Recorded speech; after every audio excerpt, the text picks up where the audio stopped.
Hi, today we're going to be looking at the first of the Sappho poems. It's called Aphrodite, Goddess of the Embroidered Throne.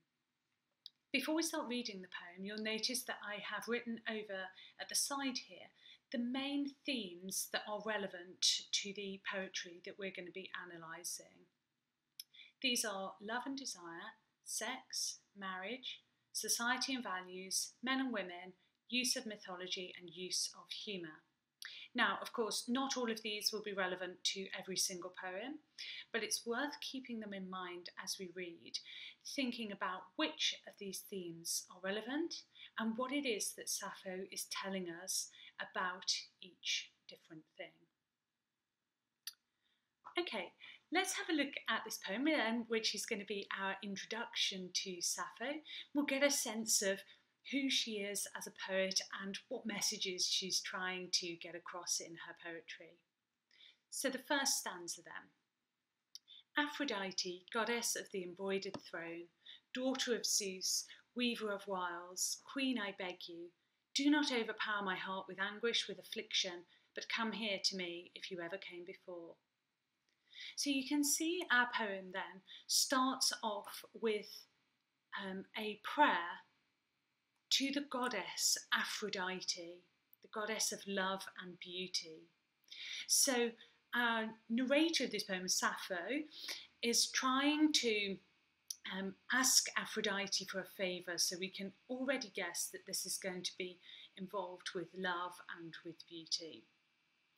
When referring to the goddess, she calls her weaver of wiles. Now, what we have here is what's known as a Homeric epithet. That's a kind of title given to a god or goddess. It's called Homeric because it's what Homer does.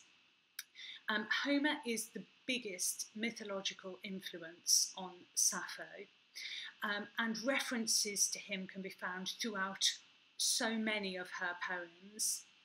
In Homer, epithets are regularly given to the gods and goddesses. Zeus is described in the Iliad as cloud gatherer, and Poseidon in the Odyssey is described as earth shaker. So it's very common to see it in Homer. Now, any audience of Sappho, whether that's somebody listening to the poems being sung, so remember, these poems were written to be songs actually and to be performed, or whether it's someone later reading the poem, all of the references to Homer are going to be much more obvious in the ancient world than they are perhaps to us today, as the stories of Homer were the most commonly told stories. And in fact, later in the ancient world, reading Homer was used in school settings for children to work on their literacy. So they're surrounded by these stories all the time. These references are going to jump out. The effect here then is to give it quite a grand opening by evoking Homer in this way. You can see Sappho's emotions coming through early on as well, that she's feeling perhaps quite desperate. I beg you, she says. And she asks Aphrodite really to play nice. She says, do not overpower my heart with anguish, with affliction. So, although Aphrodite is the goddess of love and beauty, we sometimes think of that as being, oh, it's a very positive thing. She must be a kind of nice, as it were, friendly goddess. That's often not the case, as Sappho references here, because she's the bringer as well of anguish with affliction.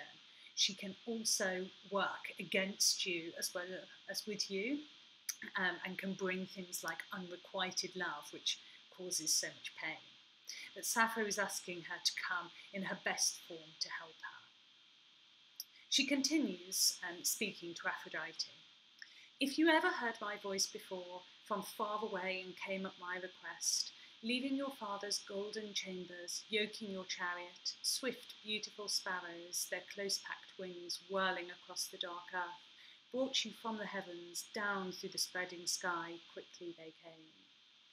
So what we have in this second stanza is a really very detailed description of Aphrodite literally travelling down from heaven to earth, from Mount Olympus really, to earth. And this again references Homer in several ways. There are many incidences in Homer of a god travelling down to earth. You have Athena, who travels down in Book 4 of the Iliad. You have Hermes, who travels down in Book 5 of the Odyssey. And usually when a god leaves Olympus, in both of those cases just mentioned in Homer, it's in order to carry out some serious mission. Aphrodite is, Athena, when she travels in the Iliad, is really starting off the serious fighting in the Trojan War. And Hermes is, again, starting Odysseus' the next part of his journey by forcing Calypso to let her go. So perhaps for the reader here, hearing about Aphrodite leaving the palaces and travelling down might give a sense, perhaps of some foreboding of some serious mission that Aphrodite is being called on in order to leave her home. The description is very detailed and gives us a really clear picture. It's described as being beautiful. She's driven in chariots with birds, whirling down through the dark earth, really gives us a sense of the speed of her journey. And it just is this little reference to Homer again, particularly that journey I mentioned from the Odyssey, Hermes' journey in Book 5. And the reason being that he is described in that case as being just like a bird sweeping across the earth and the sea. So it gives us a little reference and again prepares the reader for this serious mission. The third stanza then. You, blessed woman, smiling all over your immortal face, you asked me then, what was I suffering? What had made me call you this time? What did my despairing heart desperately want to happen? Whom do you want me to bring back to you this time? Who, Sappho, is hurting you now? I think that in this section where Aphrodite actually speaks to Sappho, there'll be a little surprise really for the reader, because it's not at all the tone that we'd perhaps been prepared for by the first two stanzas. Rather than a grand appearance and a serious kind of mission, we have in fact Aphrodite speaking to Sappho in a rather despairing tone, and kind of like a friend who's heard so many dramas before, who's saying, oh no, what's happened now? What's your problem this time? And this time is repeated twice, so we can really see that Sappho is unlucky in love repeatedly. And this humanising of Aphrodite, I think, might create a sense of humour perhaps for the reader, because it's so unexpected. And instead of appearing like a goddess in Homer, she appears like a friend who can't believe that there's another drama going on. It's interesting as well that she refers to Sappho directly, and who Sappho is hurting you now. Interestingly, this is the only poem where Sappho is mentioned by name. So while we can often assume a persona that she's writing from another point of view, this poem seems uniquely personal, perhaps, by the use of her own voice.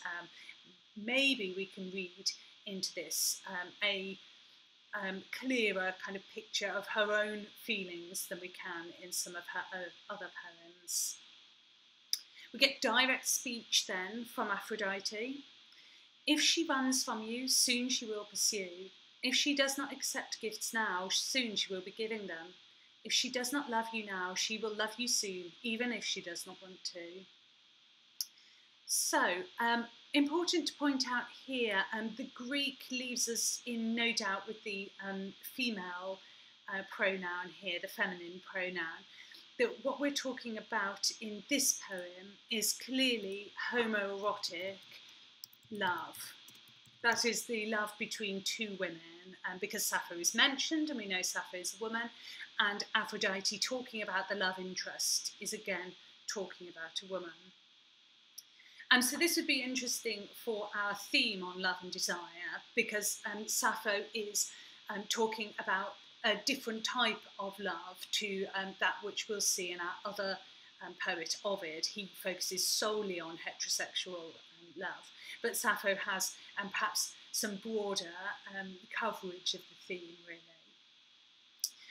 We'll note the way that Aphrodite speaks. It sounds almost like a spell with its repetition. I think that's an impression we're supposed to get here. If she runs from you, soon she will pursue. If she does not accept gifts, soon she will be giving them. And so this repetition gives us this sense, perhaps, that Aphrodite, as she speaks, is casting a spell.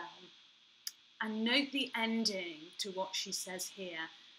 So she tells Sappho, it will all be okay. She will love you soon, even if she does not want to. And we get another kind of note there about some of the dangers, perhaps, and the less positive side of Aphrodite. This control and this power, which is quite frightening. I think it would also strongly remind the reader of Helen of Troy in Homer's Iliad. If you remember, in Book 3, Helen speaks to Aphrodite about not wanting to be with Paris anymore, and Aphrodite says, you will do this. This kind of control that she can have over some women, which again gives us an insight into that negative side of Aphrodite. The final stanza, come to me again now, Queen, release me from this great distress, accomplish for me what my heart wishes to accomplish, be my ally. And the desperation, I think, that Sappho feels, we really get an impression of the strength of her love and desire for this girl, is given here by the imperatives, the orders that she actually gives to Aphrodite. Come to me now, release me, accomplish this. We really get a feeling of how powerfully she is feeling this unrequited love.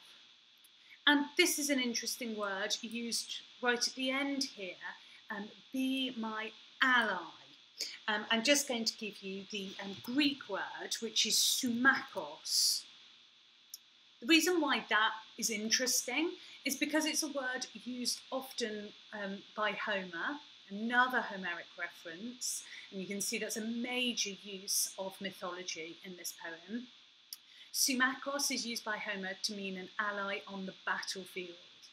So here, Sappho uses Homer, but she subverts Homer too. She changes the core of his meaning, because while for Homer the greatest struggle and the greatest pain all comes from warfare, to Sappho the struggle and the pain comes from love.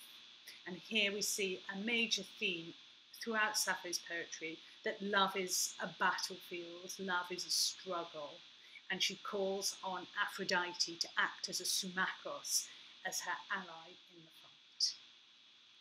Okay, I think that's all we have time for today. Thank you very much, and I'll see you soon.